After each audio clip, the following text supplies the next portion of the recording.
if you're watching this video, it's probably because your child has informed you that they are considering going on staff with Campus Crusade. And the question we were asked to address was, how would we recommend Campus Crusade staff for parents? How would we encourage you? And how would we caution you? And I think primarily I would say be honest. Be honest with yourself and communicate. Talk it out and be honest in those communications. But I would caution you, just like you can't put toothpaste back in the tube.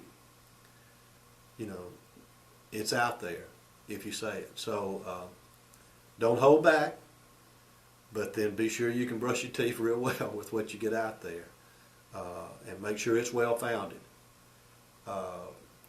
Is where I would come from, and that's what's kind of difficult. Sometimes you find that, as Patti said earlier, you know, David had all the answers. So how in the world can we argue with that? Mike used to say it's like voting against the Boy Scouts, or you know, Yeah. but it's God instead. Right. You know, it's not the Boy Scouts. It's not motherhood. You know, it's God's work, and like I said, work that we had been involved in and felt ourselves. You know, but still, it's your child. And listen, I think I tried to listen as long as I could until one day I remember in the kitchen, I didn't listen anymore. And when we got through with that, I wasn't very proud of myself. But it was what was boiling up inside of me. And David, he was a young man. And I don't like to share many of my feelings, but I think maybe he needed to know how I felt. And even though it probably was a little bit dramatized or over the top, if I would go back and look at it, I'm glad we can't replay that. But at the same time, it's probably something he needed.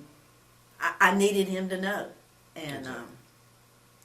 And I think your child needs to know where you are, and always, if at all possible. It's hard for us. Particularly men, I think possibly more than ladies. I don't know, babe, but when you get there and they make that decision, I think they always have to know that you're there as a safety net. They don't have to. You don't have to go and do it for them. But that if they stumble or things get hard or if they get really good, that you're there kind of on an even keel. And that's the bottom line. You love your child, you love the Lord, and you love the Lord and you love your child. He gave you that child as a gift. He did.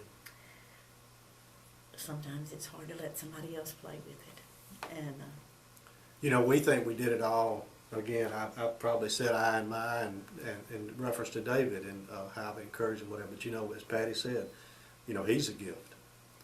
And giving him away, you feel like some ways, you know, when they get married, even as a son, I had to give away $1 too. That's a real interest. But no, that's you are, you know, releasing, and that's the term I think would be the term I'd use here. We're releasing him to God's work, and man, how rewarding! And I go back to, and I warn all of us, when you struggle, it's always good on the other side. It's you're stronger in every way. So I would say, if at all possible, parents, enjoy the ride. Enjoy the struggle. Fight through the struggle. And then it's going to be that much better on the other side, always. And if you don't have struggles, you know, bless you with that. And I hope we haven't painted a picture that shouldn't have been painted. But we're just trying to be brutally honest, probably more so than we've ever been with each other about it. And we were pretty brutally honest with each other all along.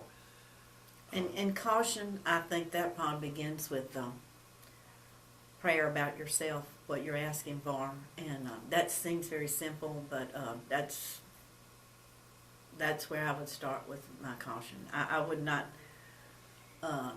every child is different, every student is different, and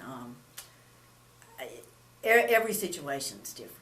And but they're all, that's your special child. That's the gift you've been given. And I just think it takes a long time to get someplace, and then it takes a long time to get back. And I don't know if that really explains that exactly, but it is a journey. You can't just all of a sudden decide, "Ooh, this is going to happen and this is great." It is. It's a journey. It's a ride, and like Mike says, enjoy. Every day is precious. It's a continuous, right? What's the latest I had, babe? That you know, enjoy the ride. This is not Disney World, and you're not Mickey Mouse. You know, it's you know, have a good time with it. Enjoy it, and trust that any struggle, I just go back to that.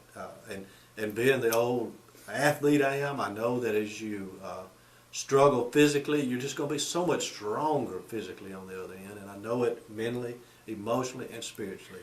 As you struggle, you're going to be stronger on the other side. And if something slips out of your mouth, and so that you had really rather take back, I vividly remember a couple of times. Kind of meant them, but yet it didn't come out very Christ-like or Jesus-like. Wish I had it back. But I think there's a love bond between parents and children, and hopefully as they get older, they'll understand that. So if it happens that you slip out with something you don't particularly want to say, don't be too hard on yourself. Trust me, it's wasting time. I did that. And so move on, and like Mike said. Don't try to get the toothpaste back in the tube. Just enjoy it and You know. clean up as best you can. And, you know, that's not all bad.